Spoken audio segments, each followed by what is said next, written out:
हरि ओम नमो भगवते वासुदेवाय। श्री ओम नमो भगवते वासुदेवाय। अथ 11वें अध्याय का महत्व। श्री नारायण वाच। हे लक्ष्मी, अब 11वें अध्याय का महत्व सुन।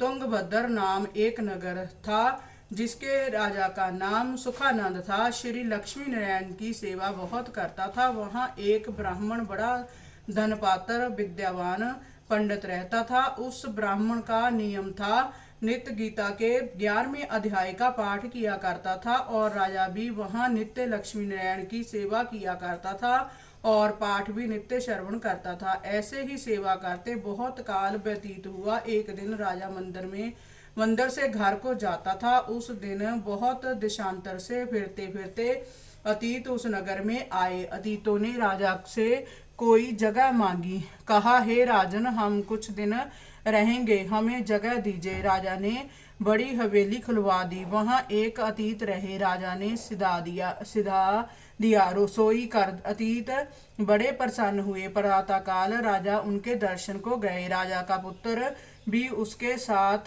था। कई मित्र साथ थे। राजा हवेली में आया। जो महंत था राजा उसके साथ बातचीत करने लगा और राजा का पुत्र खेलने लगा। वहाँ एक प्रेत रहता था। उस प्रेत ने राजा के पुत्र को मार डाला। चाकरों ने राजा को खबर दी, हे राजा जी, कुंवर को प्रेत ने मार डाला है, तुम निश्चित बैठे हो। राजा यद्यपि सेवा करता, कथा श्रवण करता था, परंतु पुत्र के मोह से राजा के मन दुर्बुद्धि आ गई। राजा बोला, हे संत जी, आपके दर्शन का मुझको अच्छा फल मिला है। एक पुत्र था, सो भी प्रेत ने मार डाला। तब ब्राह्मण ने कहा, हे राजा जी, चलो देखें वहाँ कहाँ है तेरा पुत्र। राजा ब्राह्मण महंत सभी वहाँ आए जहाँ राजकुमार मरा पड़ा था। तब ब्राह्मण ने कहा, अरे प्रेत, इस लड़के पर कृपा दृष्टि कर, जो जय लड़का जी उठे और मैं तुझे गीता के 11वें अध्याय का पाठ सुनाता हूँ। तू श्रवण कर, इससे तेरा कल्याण होगा। जितने पीछे मारे हैं तिनका भी उद्धार होगा। अब तू अपने जन्म की बात कह, क्यों कर प्रेत हुआ है, जिसके पीछे तेरा उद्धार करूंगा। तब प्रेत बोला, मैं पूर्व जन्म में ब्राह्मण था, इस ग्राम के बाहर हल जोतता था। वहाँ एक दुर्बल ब्राह्मण आया था, सो इस खेत में गिर पड़ा।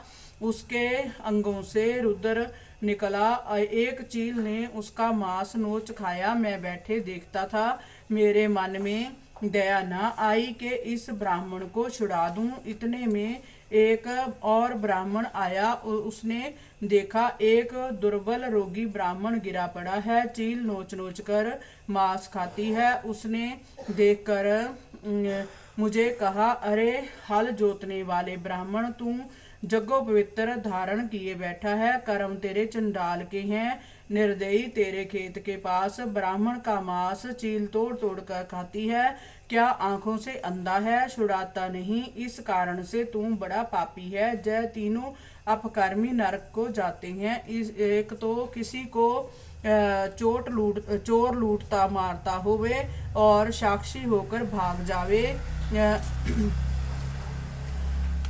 जावे, दूसरा रोगी हो तिसकी खबर ना लेवे, तीसरे किसी को भूत लगा हो, जय छुड़ाना जानता है छुड़ावे नहीं। जय तीनों पापी नरक को जाते हैं। जो सर्व जीवों की सहायता और दया करते हैं, तिनकी अश्वमेघ जग का फल प्राप्त होता है। सो मेरे शाप से तू प्रेत योनि पावेगा। तब मैंने उसके चरण पकड़कर कहा, मेरा उद्धार कैसे होवेगा।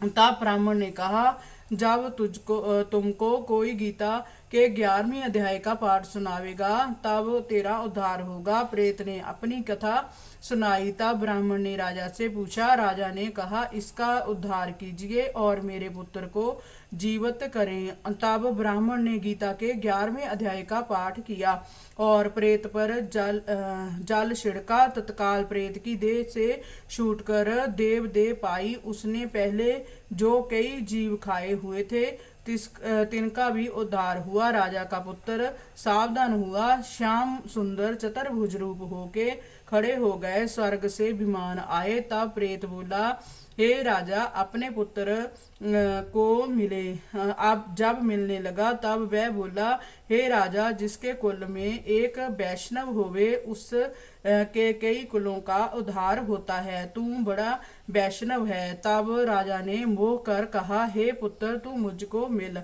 पुत्र बोला, पुत्र तू किसको कहता है? मैं कई बार तेरा हुआ और कई बार तेरा पिता भया।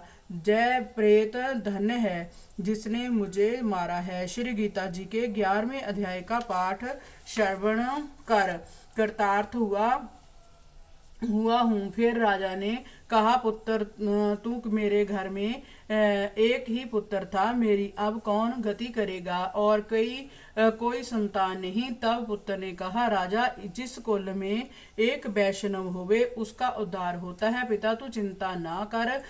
अब मैं नारायण जी प्रायण हुआ हूँ और अब जब मैं श्री नारायण जी का दर्शन करूंगा तब तेरी कुल का उद्धार होगा। 21 कुलें तेरी उधरेगी। तब राजा ने कहा, अच्छा सिधारी। वह सब विमान पर बैठकर वैकुंठ में गए। तब उस ब्राह्मण से राजा ने 11वें अध्याय का पाठ श्रवण किया। मन में कहा, अब पुत्र कोई नहीं, बिरकत होकर गीता का पाठ किया करे, तुलसी में जल चढ़ाया करे। ब्राह्मण साधु चले गए। राजा भी परम गति का अधिकारी हुआ। श्री नारायण जी कहते हैं, हे लक्ष्मी, जय 11वें अध्याय का महत्व है जो तूने श्रवण किया है। इति श्री परम पुराणे सत्येश्वर संवादे उत्तराखंडे महात्म नाम 11 अध्याय संपूर्ण। हरि ओम नमो भगवते वासुदेवाय। श्री ओम नमो भगवते वासुदेवाय।